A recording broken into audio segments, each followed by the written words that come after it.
great pleasure it is to welcome to What's Next, a company that deals in what's next, literally, and the URL certainly reflects that. We talk about the Internet of Things and really creating almost like a central nervous system of what your organization is.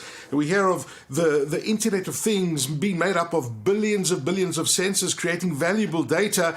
So Lazo Karpaganiotidis, who's the Chief Product and Marketing Officer at IoT.nxt, joins us for this episode, as well as Vusi Ngomezulu, who's the head of sales at IoT.nxt. And that's the URL. Check it out, IoT.nxt. Now, if I had to meet you both in a lift, and we literally had 15 seconds between floors, and I say, what do you guys do at IoT.nxt? What would you say, Lazo, and what would you say, Vusi? Let me start with you, Lazo. What do you do for a living at IoT.nxt? What do you guys do? So, thanks, Aki. We take the data that's available from the millions, as you said, of things, sensors, devices, assets in the field, which we call operational technology. We combine that with systems, applications from businesses, which you call IT, typically. We put all of that together to organize and orchestrate that data to create insights that helps businesses basically make better decisions more proactively.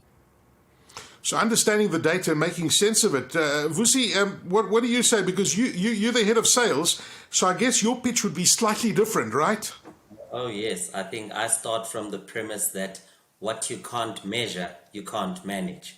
And that's exactly what we do. We bridge that gap. We allow you to measure anything on the edge and then allow you to manage that edge and visualize all of those disparate worlds on a single pane of glass, which is really our value add in terms of our IoT platform, and then allow you to then make informative decisions with all that data that we're able to take learnings from and convert into information that can then advance businesses in that regard.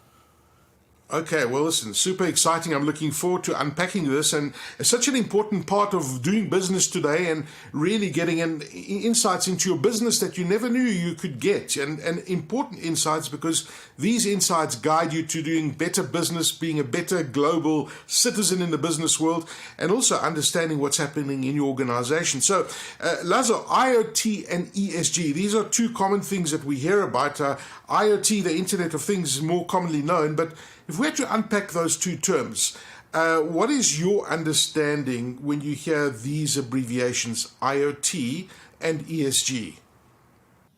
Yeah, no, those are acronyms that are thrown around quite liberally these days. ESG, first of all, stands for environmental, social, and governance.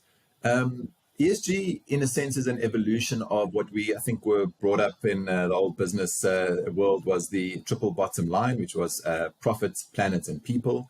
But I think ESG is a little bit more of a modern take on that, where you're finding that consumers and investors have become far more savvy and far more socially conscious, obviously enabled by social media and access to information, and people are now asking more questions of the companies that they invest in, of the companies that they buy from.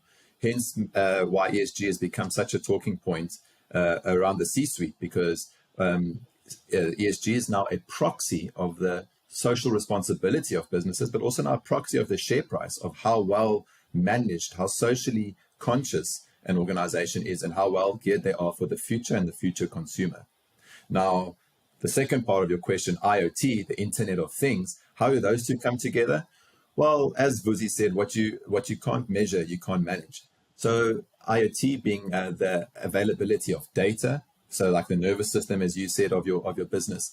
We basically coined a point of view that said, what if your business could speak to you? What would it say about your ESG? So if you think about the assets, the devices, the sensors that connect basically the networks of processes, people, and technology in your business, what will that data say about your ESG? And that's all enabled through the technology and underpinned by IoT and data analytics. So if you bring those two concepts together, we believe you have a formidable offering to start tackling the beast that is ESG.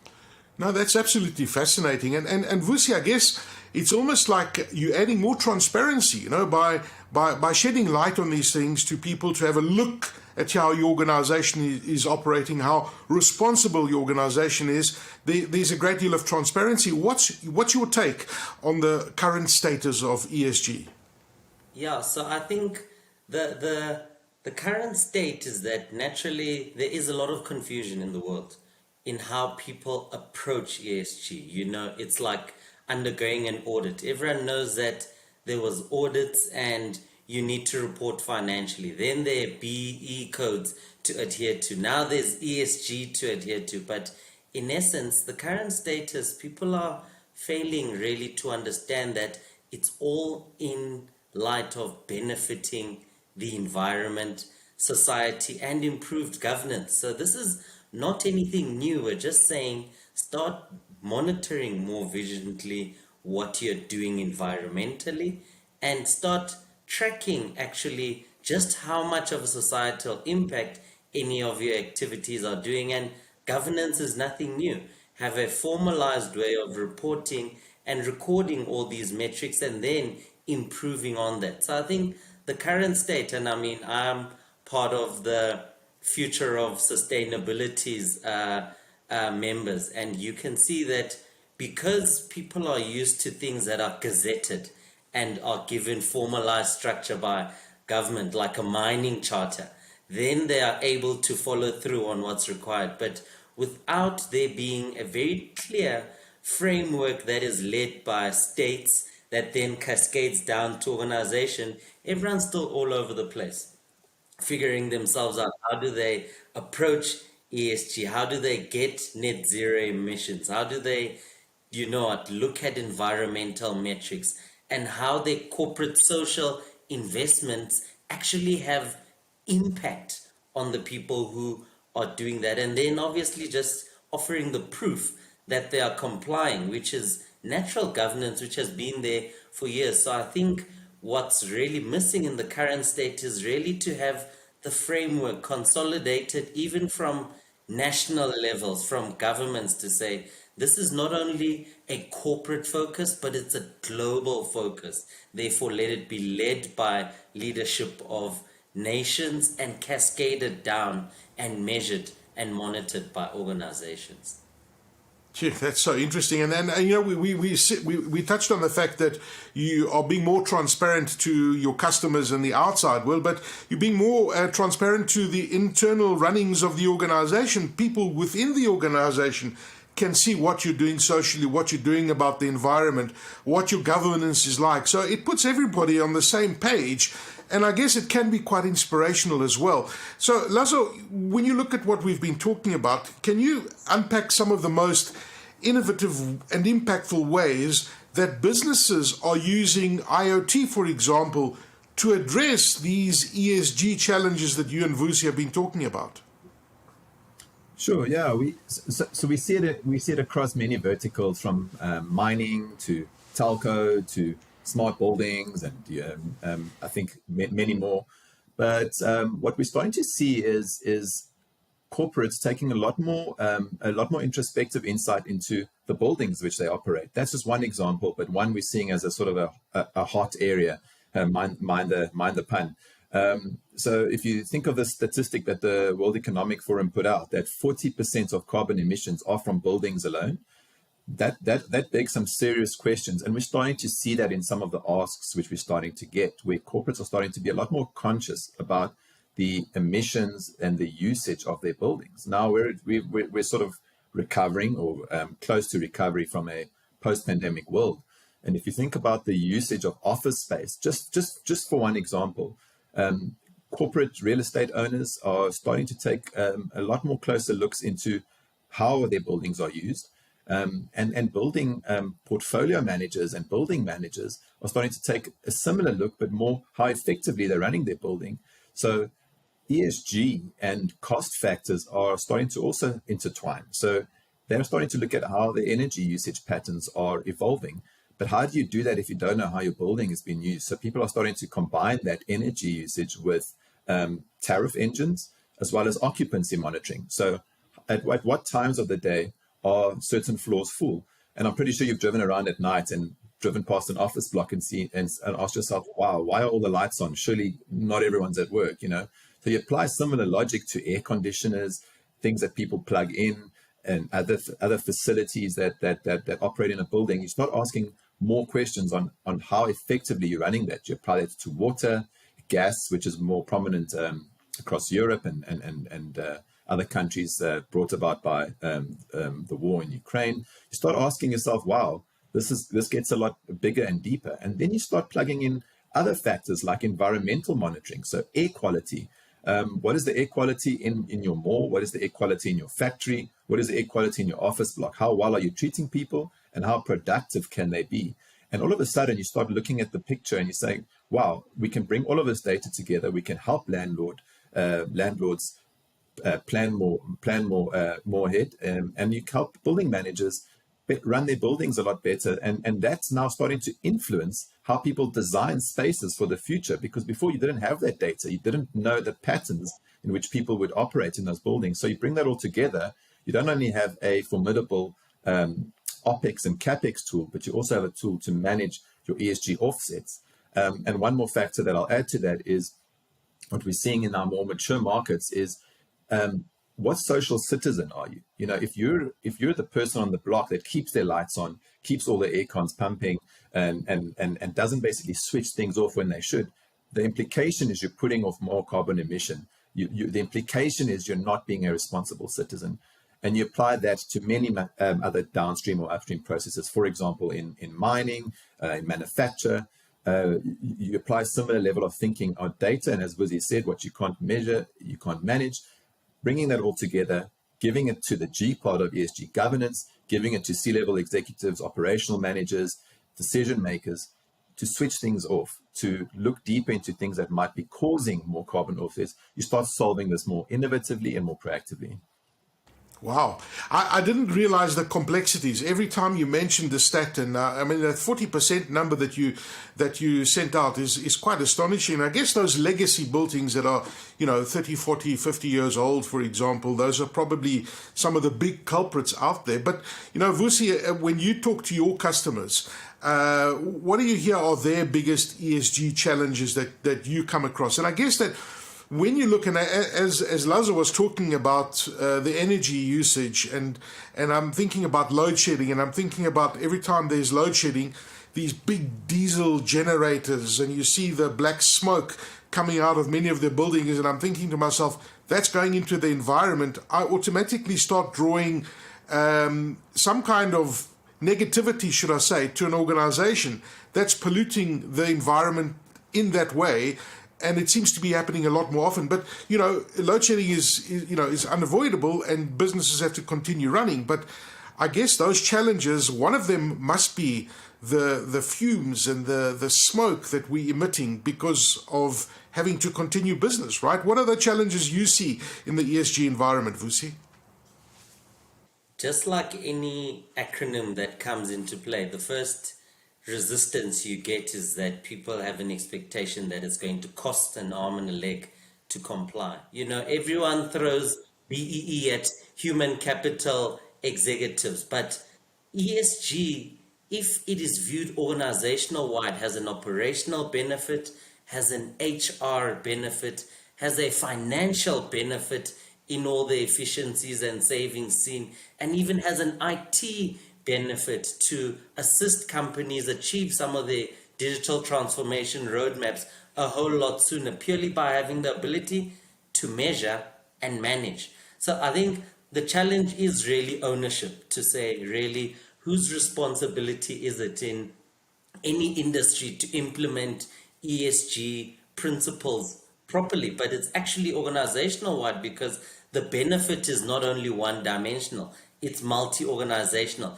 It's environmental, it is financial, so I think the challenge for me has really been ownership. But security is a big issue, and Lazo, everyone talks about cyber attacks, and you hear about the security of organizations and protecting your data, which is critical. How do you, in this world where you hear many breaches happening through IoT systems, how do you prioritize the security and privacy of your IoT systems and devices And what measures have you taken to mitigate these potential risks? Because that's, of course, is always a big question. And when you look at all the top risks in organizations today, security is number one. Yeah, absolutely. I think the big caveat that people always put out there with IoT is all those devices enable more attack vectors into your business. So there's many ways which you can look at defending yourself, and we do that across the spectrum. So everything from the actual device, we test what the device we put out. We test quite strenuously. We certain countries and unions also have certification standards, which we all obviously ascribe to, and we ensure that we talk to those devices only for the factors which we're meant to talk to them for. Any other data is basically blocked out. And then obviously through our award-winning Raptor technology, we have won multiple awards for security itself, is that gateway. So all IoT data comes through a common gateway, which translates the different languages and protocols sensors speak in. That is a critical point where you create that line of defense, where basically the technology says, hey, do I understand this data? Do I trust this data? Is it coming from a good actor, an approved and certified actor? Can I let it in? And it sounds like there's a zero trust principle and authenticating everything, not trusting anything that comes in and out. But Vusi, when you look at organizations, you go into an organization, it is fragmented, let's be honest. Some people are using legacy systems, different kinds of technologies all merged into one. How do you deal and how do you manage with that interoperability challenge and the integration of various systems and devices? Because I'm pretty sure that when you go and you see a company, they're using a whole lot of different things, aren't they? Yes, so I think that's the main pain I try and alleviate. First and foremost, our intention is not to get in to rip and replace anything. Remember, you can walk into an organization that has a generator from the 1980s but is working. All I'm saying is, how can you visualize all those working components and metrics digitally versus analogly, and how can you remotely start controlling those environments? And so that from one aspect is where we try to differentiate ourselves with agnosticity. We say, no, use what you use, carry on with what you're used to, but as opposed to having multiple usernames and passwords of disparate systems, let us integrate all of that so that you can visualize it on a single pane of glass. Then you are able to make organizational wide, asset wide, industry wide decisions from a single control pane. Vusi and Lazo, there must be challenges that you face when you start implementing these IoT solutions. How do you overcome those particular challenges? Yeah, look, I mean, with any digitization effort, there are going to be challenges, and some of those are more from a governance perspective, i.e. who are the stakeholders and what is the actual business case that you're driving and who is vested in the digitization journey. And then the other ones are operational. And I'll unpack that and also sort of give you an answer on how we're trying to turn those challenges into opportunities for businesses, because we really believe in the power of digitization through IoT. So first of all, IoT has come full circle. IoT 10 years ago was POCs. People they'd plug a few IoT sensors, they'd orchestrate some data and say, oh, wow, look what we did. But those didn't translate into massive digital revolutions in organizations. But that technology, if you combine it with the cloud, you combine it with machine learning, with powerful visualization, with mobile devices, all of a sudden, IoT, along with all of these factors, starts becoming a strong proponent of digitizing businesses. So the legacy environments Vusi spoke about, the business cases start becoming tangible, and you start solving really big, juicy challenges. So Vusi, when you look at your clients and you talk to your clients, I mean, what kind of metrics do you use to measure the success of your IoT project? It's all very well to say, oh, this is what we're going to do in your organization, but who's measuring you and your IoT projects, and how do you analyze and report on their impact? How does it work, and what kind of feedback do you give your customers? How do you measure what you're doing? So I always say that if any customer is going to be given a tool to govern, like a platform or an ESG solution, they have to, in some way, shape, or form, derive value from it, right? Because everyone is not only a consumer, they are eventually looking to derive value. So when we speak of metrics, I mean, think of the environmental metrics. Naturally, I can monitor things like kilowatt hours, water volumes, air particle matter, waste output, and how people are reusing some of these resources. But the actual value you want them to get from that is to know the carbon and toxic emissions so that they're able to report on them.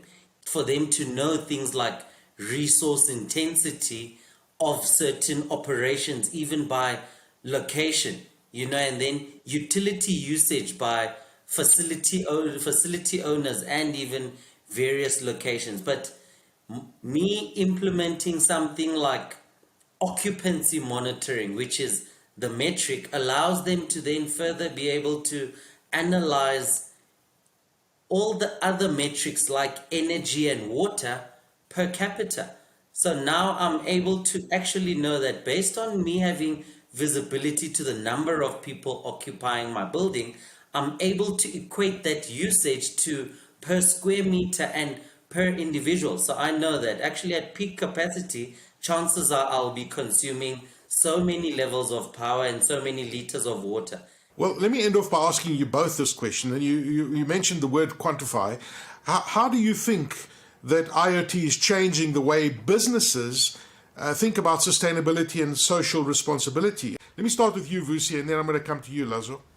Yeah, so I think, corporate social responsibility before was just deemed as donating to those in need without necessarily measuring the long lasting impact around that. And for me, that's what sustainability is. It's not about dropping a PC today on a kid, it's around how will you ensure that that child and their community are digitally enabled going forward for longer, to allow them to not focus on the socioeconomic needs, but to start exposing them to digital needs, to global trends, to bigger needs. So I think, in essence, our approach on IoT is to say anything can be digitized, but don't just digitize for the sake of digitizing. Understand the why, understand the who for. So we start with heart.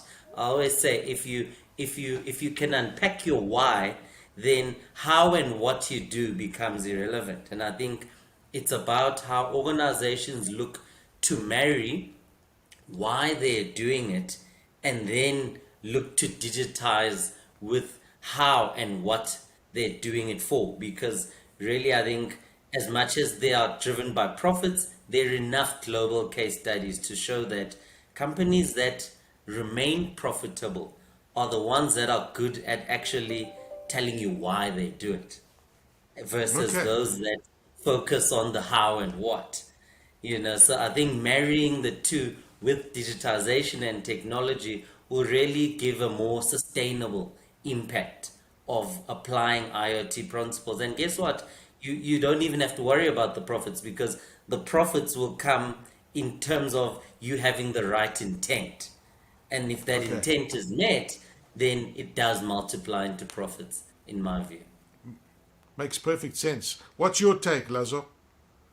Yeah, I mean, I've seen it from a consulting angle, from an implementation angle too, and digitization is a journey. And the root is in data, and the first thing people ask from data is what is happening in my business, but that what then matures to why is this happening in my business. So to type with Uzi, it all starts with getting the data, understanding the business factors a lot more, bringing in additional use cases, because that data uncovers more insight. It starts begging more questions from the organization to say, now that I can see X, what does it mean for Y? What are the downstream impacts of improving certain E or S factors? How do I govern better? And then going into the why. So we've moved everything from a simple example, we've helped a business achieve 25% energy savings simply by saying switch off the chillers at a certain threshold and switch them on at a certain threshold versus just saying rely on people to do it or rely on certain schedules to do it. All the way to helping organizations understand through machine learning when there are drastic differences in potential fuel pilfering or clear damage to an asset or component of an asset because certain factors start going completely out of kilter, and then also helping quantify what that impact might be to create an urgency out of risk and impact of the event occurring further, and then sharing that across case management systems in the organization. Yeah. So all of those are starting to merge a lot more, but it starts with practical use cases, practical business cases, and going on that journey. So I'll leave it with on that note. No, that's absolutely brilliant. And as we've been talking, I was just thinking about my own home, for example, and the fact that I've got solar, the fact that I've got a lot of these IoT devices and aircons and that sort of thing all talking to each other. What about a consumer version of this social responsibility that you're talking about? Why is there no mini product to measure what my emissions as a citizen of this world, as a global citizen? How sustainable am I in my own environment? You mentioned businesses, but maybe in the future there's an opportunity to do a consumer version of all of this. And you're quite right, Aki. And I think the desire and the drive is there, but as we know, the fish rots from the head. So, like I said, is that the challenge is leadership. You actually need to drive the right mentality from the top down, and consumers have started wanting to monitor their panels, seeing how much power they've used over time. But let that cascade into water. Let that cascade into how you can challenge yourself to actually use as much natural light for as long as possible before you feel tempted to switch on the light. How can you not constantly boil the kettle multiple times? I see it on a very simple use case we're working on now, where the whole aim is for the insurer to monitor everyone's geyser, because they say the resultant damage of a geyser bursting, most of the cost is towards the ceiling, the TV, and the carpet that's now been damaged. But they don't get to look at the underlying benefit that actually they can lower their replacement costs as an insurer, which is a financial benefit. Houses can start using water more effectively and having less leakages, which is a societal benefit. And probably when geysers are switched on and how often they are run can actually even help with load balancing in regions. And so we could experience less load shedding by just monitoring that geysers are not all heated at 6 a.m. when everyone wants to take a shower. You can heat them incrementally and ensure during the day they shouldn't be heating because children are either at school or parents are either in operation. So it is cascading down to a consumer level, but I think, like I said, the fish rots from the head. So we need to take a real leader-based approach and start driving that narrative in our general social and environmental messaging on a daily until it cascades to, irrespective of the income status of any household, they must want to look after the environment and ensure that they're contributing towards a societal impact. Lots to think about. Vusi Ngomezulu, head of sales at IoT.nxt, and Lazo Karpaganiotis, who's the chief product and marketing officer at IoT.nxt. Gents, thank you so much for joining us and sharing those fascinating insights about IoT.nxt and what you guys do. Thank you for your time. Thank you for having us, Aki. Thank you.